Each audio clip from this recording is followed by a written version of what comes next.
নাফরমান যখন শুরু করে দিল, আল্লাহর সমস্ত হুকুম করে যখন অমান্য করা শুরু করে দিল, আমার বন্ধুগণ, ওই টাইমে আল্লাহ রাব্বুল আলামিন ফেরেশতার দ্বারা সমস্ত জিন্নাতদেরকে আল্লাহ পাক সরাইয়া দিলেন। আল্লাহ রাব্বুল আলামিন আমাদেরকে সৃষ্টি করবেন এই সম্পর্কে কোরআনে কারীম আল্লাহ পাক 1 নম্বর পারার মধ্যে আল্লাহ পাক সূরাতুল বাকারার মধ্যে বলেন, وَإِذْ قَالَ رَبُّكَ لِلْمَلَائِكَةِ إِنِّي جَاعِلٌ فِي الْأَرْضِ خَلِيفَةً জোরে বলেন আল্লাহু আকবার। আল্লাহ রাব্বুল আলামিন ফেরেশতাদের সাথে পরামর্শ করলেন, হে ফেরেশতা জাতিরা, আমি দুনিয়ার মধ্যে এক শ্রেণীর খলিফা বানাইতে চাই। আল্লাহর ফেরেশতাগুলো বলেছিলেন, আল্লাহ দুনিয়ার মধ্যে আপনার কোনো খলিফা বানানোর প্রয়োজন নাই, কারণ আপনি এই দুনিয়ার মধ্যে আপনি খলিফা বানাইবেন, তারা দুনিয়ার মধ্যে গিয়া আপনার নাফরমানি করবে, আপনাকে তারা অস্বীকার করবে, রক্তপাত করবে তারা। আল্লাহ এইগুলো বানানোর কোনো প্রয়োজন নাই, ইবাদত করা লাগে, তাসবিহ তাহলিল করা লাগে, আমরা করব। আল্লাহ পাক বললেন, ক্বালা ইন্নী আ'লামু মা লা তা'লামুন। আমার বন্ধুগণ, আল্লাহ রাব্বুল আলামিন সমস্ত ফেরেশতাদেরকে বললেন, আমি যা জানি, আমি যা অবগত তোমরা তা জানো না। আমার বন্ধুগণ, হযরত আদম আলাইহিস সালামকে আল্লাহ পাক রব্বুল আলামিন সুন্দর করে বানালেন। আমার বন্ধুগণ, আদম আলাইহিস সালামকে বানানোর পরে আল্লাহ রাব্বুল আলামিন এবার সমস্ত জিন ফেরেশতাদেরকে আল্লাহ পাক বললেন, ফেরেশতারা তোমরা আমার আদমকে সিজদা করো। সমস্ত ফেরেশতারা হযরত আদম আলাইহিস সালামকে সিজদা করলেন। এর মধ্যে একজন ছিল নেতা, সেই নেতা সিজদা করলেন না। আমার বন্ধুগণ, তার নামটা কি আপনারা বলেন? তার নাম হলো ইবলিস। ইবলিস অহংকার করল, আমাকে আপনি আগুনের দ্বারা তৈরি করেছে। আমার বন্ধুগণ, এই ইবলিস কিন্তু জিন জাতিদের মধ্যে থেকে, আমার ভাইরা, ইবলিস অহংকার করল, আল্লাহ আপনি আমাকে আগুনের দ্বারা বানাইছেন, আর আপনি আদমকে বানাইছেন মাটি দিয়া, এই মাটির পুতুলকে আমি কখনো সিজদা করতে পারবো না। আমার বন্ধুগণ, আপনারা বলেন, আল্লাহ রাব্বুল আলামিনের ওয়াদা যদি কোনো মানুষ না মানে, আল্লাহর হুকুম যদি, আল্লাহর বিধান যদি কোনো মানুষ না মানে, আমার বন্ধুগণ আপনারা বলেন, তাহলে এই পৃথিবীর ভিতরে আমরা, আমার বন্ধুগণ, আমরা কোথায় যাব? আপনারা বলেন। আল্লাহ রাব্বুল আলামিন আমাদেরকে সৃষ্টি করেছেন, সেই আল্লাহর হুকুম আমাদের পালন করতে হবে। আল্লাহ রাব্বুল আলামিন জিন জাতিদের মধ্য থেকে ইবলিসকে আল্লাহ পাক সৃষ্টি করেছিলেন, কিন্তু ইবলিস আল্লাহর হুকুম মানল না। আমার বন্ধুগণ, ইবলিসের প্রতি আল্লাহর লানত হয়ে গেল। কথা কোন ঠিক কিনা না? এই ইবলিস আমার বন্ধুগণ আল্লাহর সাথে চ্যালেঞ্জ করলো, আল্লাহ আমি আদমের জন্য এই আমার যত সম্মান ছিল, ইজ্জত ছিল, সমস্ত ইজ্জত আমার চলে গেল। আল্লাহ আমি তোমার আদমকে জাহান্নামের মধ্যে নিয়ে যাব। আমার বন্ধুগণ, আমার ভাইয়ারা, এই আদম আমাদের, এই ইবলিস আমাদের দেশে না আছে না নাই? প্রধান শত্রু না আমাদের, প্রধান শত্রু না। ইবলিসের চক্রান্ত কি জানে? আমাদেরকে গান বাজনা ধারান কাজের মধ্যে কেমন করে যাওয়া যায়, ইবলিসের এইগুলো হলো চক্রান্ত।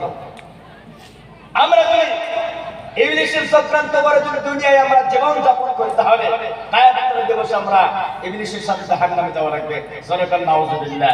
আর নবীজির কথা যদি আমরা পালন করে নেই, আল্লাহর হুকুম যদি আমরা পালন করে, তাহলে কিয়ামতের দিবসে আল্লাহর আমরা জান্নাতে অবশ্যই যেতে পারবো। কথা কোন ঠিক কিনা না? আবার বন্ধুগণ, আল্লাহ রাব্বুল আলামিন এই পৃথিবীর মধ্যে আমাদেরকে আল্লাহ পাক সৃষ্টি করলেন মোহাব্বত করে। আল্লাহ পাক কিসের জন্য সৃষ্টি করলেন? কোরআনে কারিমের মধ্যে আল্লাহ পাক বলেন, ওয়া মা খালাকাতুল জিন্না ওয়াল ইনসা ইল্লা লিয়াবুদুন।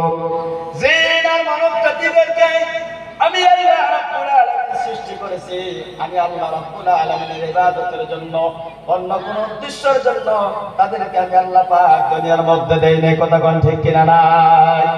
আমার বন্ধুগণ, যে আল্লাহ রাব্বুল আলামিন আমাদেরকে দুনিয়ার মধ্যে সৃষ্টি করেছেন, আমার বন্ধুগণ, আমার ভাইয়ারা, যে আল্লাহর হুকুম যদি আমরা অমান্য করি, আল্লাহর অর্ডার যদি আমরা না মানি, তাহলে মনে রাখবে কিয়ামতের ময়দানে আল্লাহর জাহান্নামে যাওয়া লাগবে। কথা কোন ঠিক কিনা না? আবার কোরআনে কারিম আল্লাহ বলেন, হে দুনিয়ার মানুষ তোমরা শুনে নাও, তোমরা জেনে নাও, আল্লাহ পাক বলছেন হাল আতা আলাল ইনসানি হিনুম মিনাদ দাহরি লাম ইয়াকুম শাইআম মাযকুরা।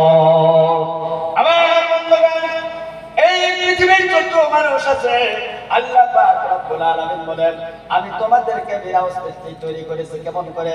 তোমাদের কোনো পরিচয় ছিল না, তোমার কোনো নাম ছিল না, তোমার এমন একটা সময় ছিল না যখন তোমার পৃথিবীর কোনো মানুষ চিনত না, জানতো না।